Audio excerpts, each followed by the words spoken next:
मैदान में चारों तरफ बच्चों की आवाजें गूंज रही थीं। कोई बल्ला लेकर दौड़ रहा था, कोई गेंद के पीछे भाग रहा था और कोई आउट होने के बाद भी मानने को तैयार नहीं था। तभी गेंद हवा में ऊंची उछली और मैदान के किनारे खड़े एक आदमी ने बिना ऊपर देखे अपना हाथ आगे बढ़ाया। अगले ही पल गेंद सीधा उसके हाथ में आ गिरी। वहां मौजूद बच्चों ने जोर जोर से तालियां बजानी शुरू कर दी। शाबाश बेटे शाबाश, किसी ने उत्साह में आवाज लगाई। वह आई आदमी हल्की मुस्कान के साथ गेंद को वापस मैदान में फेंकने लगा। तभी एक छोटा बच्चा उसके पास आया और हैरानी से बोला, भैया आपने कैच कैसे पकड़ लिया, वो भी बिना देखे? आदमी ने हंसते हुए कहा, बस आदत है। बच्चा तुरंत बोला, आप लोग जादू करते हो क्या? आसपास खड़े लोग हंस पड़े। आदमी ने बच्चे के सिर पर हाथ रखा और कहा, जादू नहीं बेटा, प्रैक्टिस। बच्चा उसे ऊपर से नीचे तक देखने लगा और फिर मासूमियत से बोला, अंकल आप क्रिकेटर क्यों नहीं बन जाते? आदमी की मुस्कान अचानक गायब हो गई। कुछ सेकंड तक उसने बच्चे की तरफ देखा, जैसे उस छोटे से सवाल ने उसके अंदर छिपे किसी पुराने जख्म को छू दिया हो। फिर उसने नजरें फेर लीं और कहा, क्रिकेटर बनने का सपना हर किसी का पूरा नहीं होता बेटा। बच्चा फिर बोला, लेकिन आप तो बहुत अच्छा खेलते हो। आदमी ने कोई जवाब नहीं दिया। वहीं पास खड़े एक लड़के ने उसके कपड़ों को देखकर मजाक उड़ाते हुए कहा, अंकल क्रिकेटर क्यों नहीं बन जाते? आदमी ने हंसकर कहा, अंकल नहीं भैया। बच्चा तुरंत बोला, ओके भैया। फिर उसने शरारत से कहा, लेकिन आप अंकल जैसे कपड़े पहनोगे तो अंकल ही बोलेंगे ना। आसपास मौजूद लोग जोर से हंस पड़े। आदमी ने नकली गुस्से में कहा, अबे इतनी छोटी उम्र में इतनी बदतमीजी।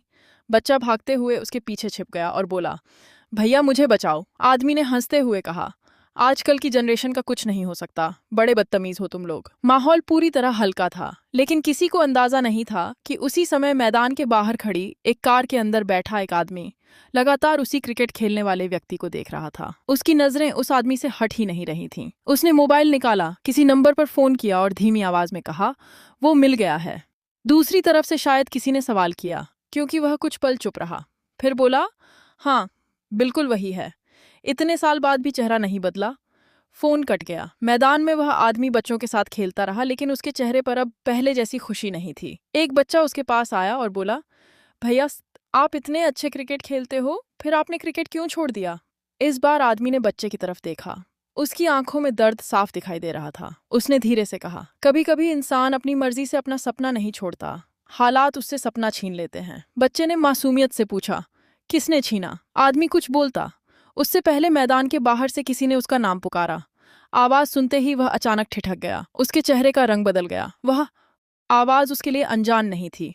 कई सालों से वह जिस अतीत से भाग रहा था, शायद वही अतीत आज उसके सामने खड़ा था। उसने धीरे धीरे मैदान के गेट की तरफ देखा। वहां एक महिला खड़ी थी। उसके हाथ में पुरानी तस्वीर थी और आंखों में आंसू। दोनों की नजरें मिलीं। महिला ने तस्वीर को अपनी मुट्ठी में कसकर पकड़ लिया।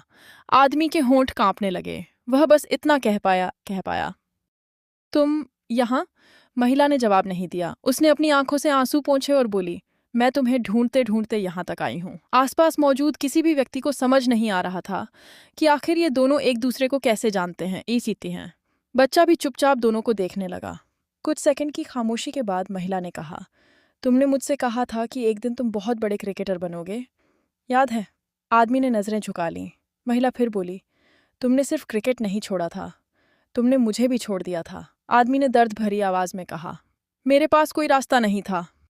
झूठ। महिला अचानक चीख पड़ी, तुम्हारे पास रास्ता था, लेकिन तुमने मुझे सच नहीं बताया।